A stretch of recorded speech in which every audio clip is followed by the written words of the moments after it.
Hey guys, what's up? Now we're here back in another video. So today I'm going to be going over the community decided viability tier list for ranked 1v1s in Troublesome Battlegrounds 2. That was a mouthful, but essentially what I did was I made a poll from S to F for every character in the game currently. One of the choices was also never really fought against or played as this character. Put your vote. You could have added a comment for every decision that you made, and basically I just took all the votes and the highest pick decision for every character is where they will be placed on the tier list. I already put the tier list out at the time of this recording in the Discord if you would like to see it also and see what people have thought about it. And you can also see the pick suggestions in the description below. Just click on the Google form and then click on previous responses. But essentially, I'm just going to be going over the comments and patterns that I see for why people pick the choices that they pick for every character. I'm just going to be going one by one. So at the end of this video, this tier list will look like how it does in the thumbnail. So if you do enjoy, like, sub, and hit the bell. And without any further ado, let's get right into the video.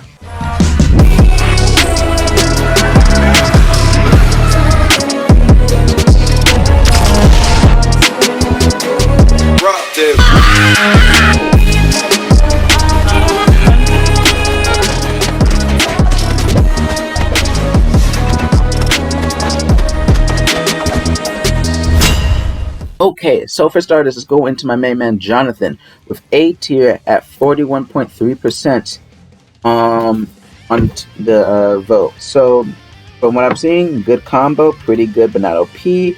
Best base melee guard break, high damage combos, good combos, OP combos, great potential, okay damage, good if you can combo well, combo potential. So the pattern has decent combos, does good damage, and I feel like the only reason why he's didn't vote him S tier or A tier is because he doesn't have a stand. And since stand characters can outrange him when he tries to go for luck or try to go for M1s in general, he really doesn't struggle against those characters sometimes. Next character is Viability with 34.3% in the A tier category.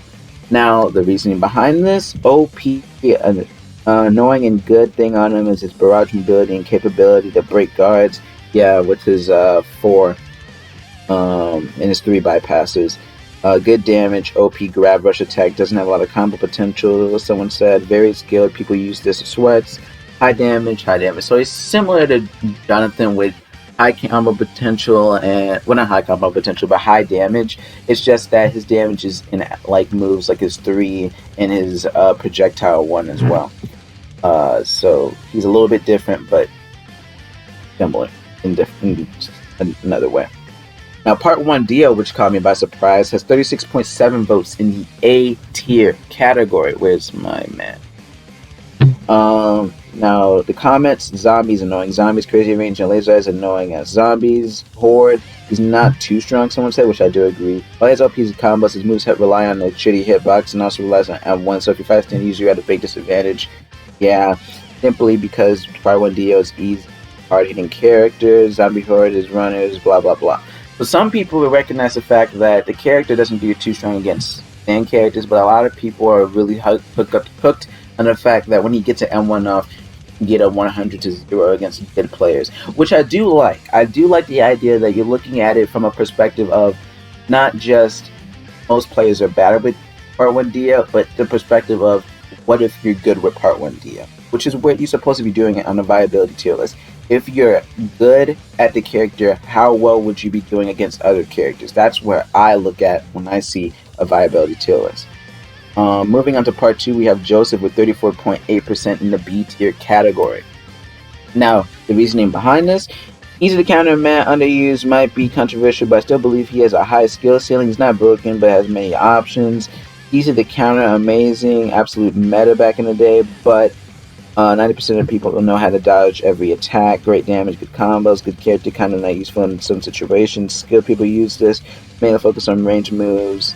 So people are just saying the reason why he's only B, he's a decent character, but the fact that he's relatively counter according to the comments it leaves him only at B tier, which is understandable. That's a pretty good critique.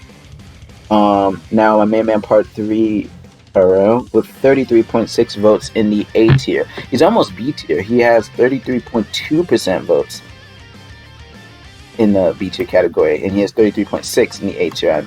I apologize. Now the comments, combos are good, really basic moveset, but high ass, easy to pull off combos. He's a good character, not too OP, good but not the best, blah blah blah blah blah. So people are just saying, oh, he's just a balanced character. The decent basic move set, doesn't go for too much and doesn't need to go for too much, because that is all you need to do to be a good character. If you have just an overall strong move set with not too many flaws, you're gonna be a strong character, which I feel like is a fair thing to say. Now, the next character, which is pretty controversial, and I have to agree that this is pretty malarkey that he's at this tier, but Abdul at A tier with 19.9% votes. Now, the reasoning behind this, I don't even need to check. I already know. People are saying that his red bind is OP and that he has insane damage and high combos, even though he basically has no combos. And I feel like the reason why he's so high on the tier list is from a lack of experience from a lot of newish players. They don't really. Abdul is a character that just doesn't do well if you understand basic mechanics of the game, like blocking and punishing and lag moves. But the problem with Abdul is that a lot of his moves are end lagging, punish, and counter. Now, if you're a newer player, you'll struggle with punishing opponent moves and reading your opponent, and just don't block too often as a player. But when you do get those skills and you do develop them, and Abdul just doesn't become as strong as people make him out to be, especially newer players. Next character is Polnareff with the first S tier, 43.1% votes. Good, hard to hit skill sync kick, really useful, really the complete package of a 1v1 character. Range stuns, fair mode, fair damage, balanced up the fact that his combos don't flow as effortlessly as 3-0, but great nonetheless. Good damage, Pole basically rules over TB2, good for 1v1, share it, Requiem is really good, close range, far range, and one tip for close range stun, busted awakening. So people are just saying that the man is really strong overall. His base kit is very strong, has a projectile stun that can be used as a combo extender, a combo starter, has longest reaching M1s in the game. Just his entire kit just is very strong besides his 4, which is really easy to punish. But his awakening is also very strong as well, so it makes sense why he's S tier. Like his base is good, awakening is good, it's an S tier character. Part 3 Dio, which is a surprising 43.7% in the S tier category. Now, why do people choose this tier? Well, time stop be like, if you play carefully against Dio, you can't really do much, which I do agree with. Very good balanced, easy to counter. Wanted to put him at S for some reason, but vampire combo, blah blah blah. Spam TS, most brain dead easy character. Time stop spam, counter all awakenings, easy to play, no skills, stand whatever. People are just basically saying time stop OP, time breaker OP. That is what the reason behind why he's S tier and his awakening's good. Like, I don't really understand that. I feel like at best you could put D. It makes sense to put D at A tier because his base is arguably C and B tier to be countered, and his awakening is, I would say, a S tier because it's just strong. You know, a 100 to 0 is a pretty OP thing to be able to do, period. But and basically making it guaranteed as well. But I do want to say that would even amount to A or B, not S tier. I don't see how people really think that, besides the fact that maybe they just don't play that well against Dio, and they don't really know to counterplay against him. So that's understandable, especially for newer players. And keep in mind, there are 469 votes. 560 votes actually. So it's a pretty large aspect of the community, and there's a lot more bad players or newer players than there are good players / experienced players. Josuke is 42.2% in the A tier category. Awakening, very good combos and awakening. Strong characters, sucked before the update, but now it's viable. Great Combat ability, great damage, overpowered awakening. People may disagree, but his motorcycle is blockable. This was, I don't know what he said. Honestly, his rework made him so busted. Josuke. So people are just saying like his rework just made him a lot stronger because he has a lot of aspects to his motorcycle, a lot of pressure with his motorcycle and his projectile and rock wall. He can do well mid, close. I mean mid, far, and even far range, and he does well close range as well with his combo. So yeah, my only reasoning behind why he's only A tier is because his awakening probably the worst in the game because people can run away from it with just no repercussions. Like his 3, yeah, sure, whatever, but you can block that, so it's not even like the worst thing. And he has like a sound bit before it connects, so it's like you have enough time to react to it. Next character is Koichi with 32.3% in the B category. Now the reasoning behind this: freeze is predictable, 3 freeze is easy to dodge, spam with Koichi, you get free damage, heavy combos, a little difficult to play, but played correctly, you can pull off crazy things. Freeze is good, but you need to be combatant to use it. Lots of power, not gonna lie, awesome character, blah blah blah. But people are just saying like the character is strong overall, combo rise and damage rise, but he really does suffer from the fact that you just don't really see a lot of good players with it, and you can punish his freeze, but that's really the only punishable thing in Dio's kit. So I personally, it's kind of weird because I really haven't fought a good Koichi. I haven't lost to a Koichi ever, but I feel like if I was to fight a good Koichi who knew what they were doing, knew how to punish people, they would probably be able to beat me. Bruno is 41.1% in the S tier category. The reasoning: Mista, almost annoying, almost one-shot combo. Way too strong in base. Not bad or good all-arounder. Firing gun like no tomorrow. Mista guard break, can't peep. He has 2 stun. Well, combo extenders, can heal, and is just overall unbalanced. So I can see what people are saying by that. Like overall, his base kit, Mista just really makes his kit super strong. And since he has another combo extender besides Mista after that, like he just really does get damage off of you. You can't do a lot about it because the hitboxes for projectiles really just aren't that great. No matter what D or the GOAT want to say about server lag, they just aren't great hitboxes. Period. Next character is Bucciarati with the 29% in the B tier, which really surprised me. It was really surprising. People were saying good combos, beat down, sometimes break, hard to hit skills. I love Bruno, high damage but janky hitboxes. Yeah, high damage, if you mess up you can be punished. A lot of combos. He's good but hard to use. Skilled, zipper uppercut, solid character, no need to be changed. So OP, no need to explain. So people are kind of stuck in between, like, yeah, he has laggy moves, but he has high damage as well. So it makes sense why people are only saying he's here. But think about it like this: you have people voting A tier for Dio, who has a even larger flaw than Bucciarati. You have people voting A tier for Abdul, but when it comes to Bucciarati, he's where you guys want to start using your brains and start really just analyzing the character heavily. Like Abdul is worse than Bucciarati in your eyes? I don't. Okay. Next character is Doppio with the 32.5% in the A tier. He's almost S tier actually, with 32% in the S tier category. Now, reasoning: Doppio's trash without awakening. Without awakening is not very good. Underrated because a lot of people don't realize Doppio is just better than just a runner. And Diavolo isn't just an unstoppable god. If people play Doppio fairly decently, he's incredibly hard to approach. Good evasive, good counter, really good in one's balance. He can run even if they get you can get out. So people are saying you can run with him, but you don't need to run with him, which I do agree. Like if you can play Doppio in a runner or just aggressive playstyle, and both are fine. Because you play aggressive, people will try to fight back. You can counter. You get in a combo by accident while you're playing aggressive. You can evasive. People try to chase you around the map. You can just use your counter while they're trying to hit you. if people are they get you in a M1 string, then you can just use evasive, and you can turn around and use your 2 and your 3. He's just overall a strong character. In his awakening, I don't even need to get into it. I could see why people put him at A tier. Now, DLCs personally, I didn't vote for because I don't have a good understanding of characters. I don't have at all.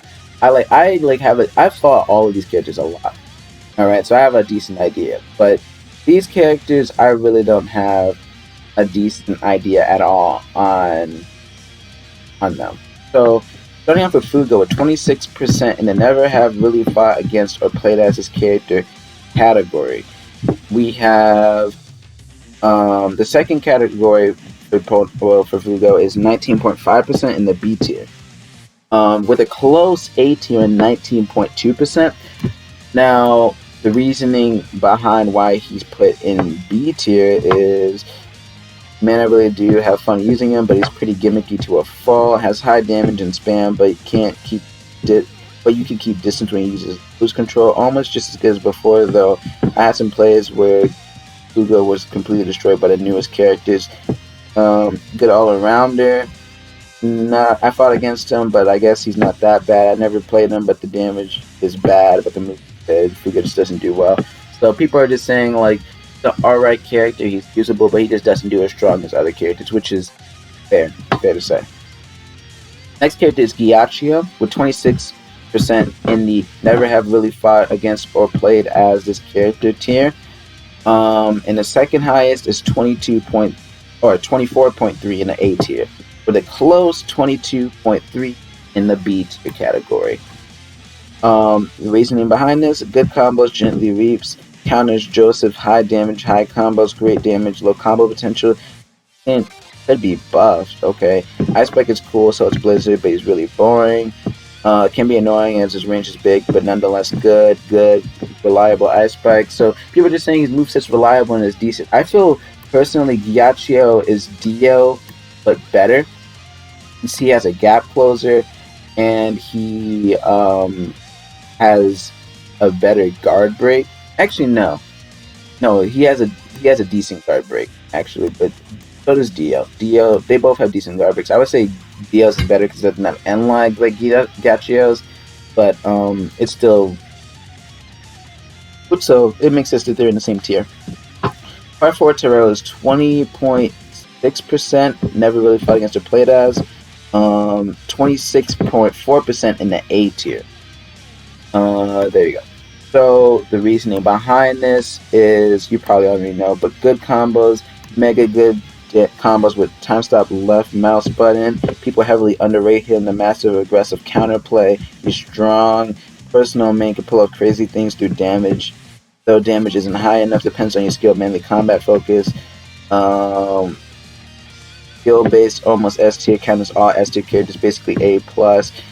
People are just saying overall he's just a very viable character, just strong damage, strong overall, just very good. And I have to say I agree with them, and I can see why they would put him at such a high tier. So, yeah. Next character is Akira with 28.1% in the never have really fought against or played as his character tier.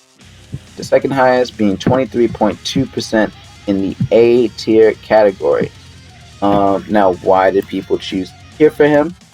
Not as good as I expected. Hard to hit skills. Not much to say on this one. Pretty high damage. I don't own but fun mechanics, except the whole fact you need to running the whole time and just charge up.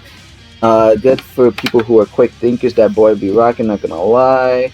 Good long range moves, skill based, busted, AMP, got at damage. So people are just saying his damage is really high, but since he has to rely on amp up, and since that's hard to get it off a lot of times, he's really just not as good as people would make him out to be initially.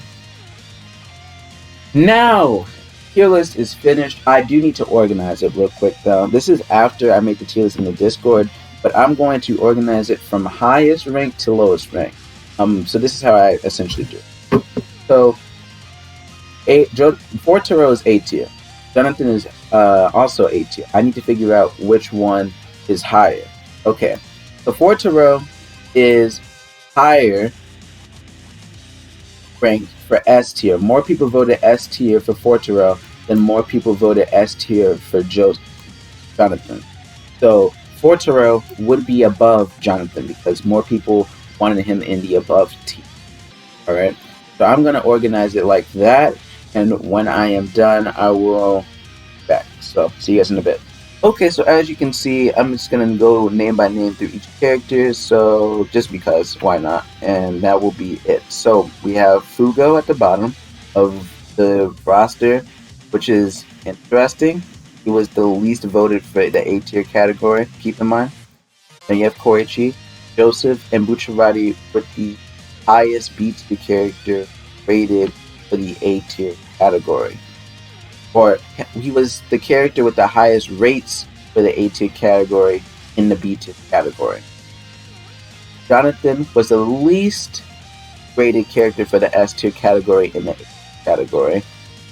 Then you have Diachio, Akira, Ritaro, Avdol, Sapelli, Part 1 Dio, Doppio, Josuke, and Fortero for the highest rated A tier character for the S tier category. Then we have Giorno for the least rated character in the S tier category with the least S tier votes. In the S tier, Dio is actually bad, the highest rated character for S tier, and Polnareff is the second highest rated character for S tier. If you do disagree with this tier list, which is understandable because I don't even agree with it, please put your comment down below on what you would put or change and why you disagree with it. The Google Forms for seeing the exact statistics will be in the description below if I didn't say that already. But it will be there if you want to see the polls yourself.